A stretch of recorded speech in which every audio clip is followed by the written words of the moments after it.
মহারাজপুর ইউনিয়নের ১১০ নং বিষয়খালী মৌজায় লিজ নেয়া পুকুরে জোরপূর্বক মাছ ধরার অভিযোগ। বিস্তারিত থাকছে বিষয়খালী থেকে শারমিন শিলার প্রতিবেদনে। ঝিনাইদহ সদর উপজেলার মহারাজপুর ইউনিয়নের ১১০ নং বিষয়খালী মৌজায় অবস্থিত একটি পুকুরে জোরপূর্বক মাছ ধরার অভিযোগ উঠেছে স্থানীয় কয়েকজনের বিরুদ্ধে। অভিযোগে জানা যায়, পুকুরটির কিছু অংশ ব্যক্তিমালিকানাধীন এবং কিছু অংশ সরকারি খাস জমির অন্তর্ভুক্ত। সরকারি নিয়ম মেনে লিখিত চুক্তির মাধ্যমে পুকুরটি লিজ নিয়েছেন স্থানীয় বাসিন্দা রেজাউল ইসলাম রেজা।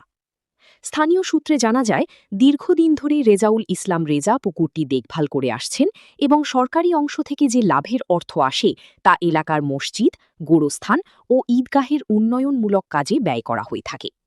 এতে স্থানীয় ধর্মীয় ও সামাজিক প্রতিষ্ঠানগুলো উপকৃত হলেও একটি পক্ষ নিয়মিতভাবে পুকুরে জোরপূর্বক মাছ ধরছে বলে অভিযোগ উঠেছে। অভিযোগে আরও জানা যায়, কোনো ধরনের অনুমতি ছাড়াই কিছু লোকজন দলবদ্ধভাবে পুকুরে নেমে মাছ শিকার করছে। মাছ ধরার সময় কালাম, পিতা জাহিদুল ও এই আমাদের বাড়ির কাছে একটা দোয়ার নাম করে একটা জলকার আছে। এই জলকারের মালিক হচ্ছে খন্দকার জাহাঙ্গীর আলম ৩০ শতক এবং খন্দকার শরীফুল ইসলাম ৭৫ শতক এবং এই স্থানীয় মসজিদ বিরোধিতা এবং বিষয়খালী মসজিদ ৩০ শতক। এই মসজিদ জমি আমার কাছে ইজারা দেয়। আমি আজ ২৩ সাল থেকে চাষ করছি এবং ৩০শে শ্রাবণ পর্যন্ত আমার মেয়াদ আছে। এই মেয়াদ অপেক্ষা করে প্রতিবার সন্ত্রাসী এলাকায় এর আগেও অনেক টাকার মাছ ধরে নিয়েছে এবং আজকে এই খন্দকার কামালের নেতৃত্বে প্রতিবার সন্ত্রাসী প্রায় ১৫-২০ জন লোক আমার অনেক টাকার মাছ জোরপূর্বক মেরে নিয়ে চলে যায়। তাই আমি প্রশাসনের কাছে আমি বিচার চাচ্ছি, যেন আমি সঠিক বিচার পাই। আমরা এই পুকুরের বিষয় যেটুকু জানি, এটা হচ্ছে যে সম্পূর্ণ এই পুকুরটা মালিকানাধীন আছে। এই মালিকানার ভিতরে শরীফুল খন্দকারের ৭৫ শতক, খন্দকারের ৩০ শতক, মসজিদের ৩০ শতক আছে। এসব মালিকানা হিসেবেই আছে এবং রেস্ট্রিকৃত সম্পত্তি, খাজনাপত্র, নামপত্র সব ওকে।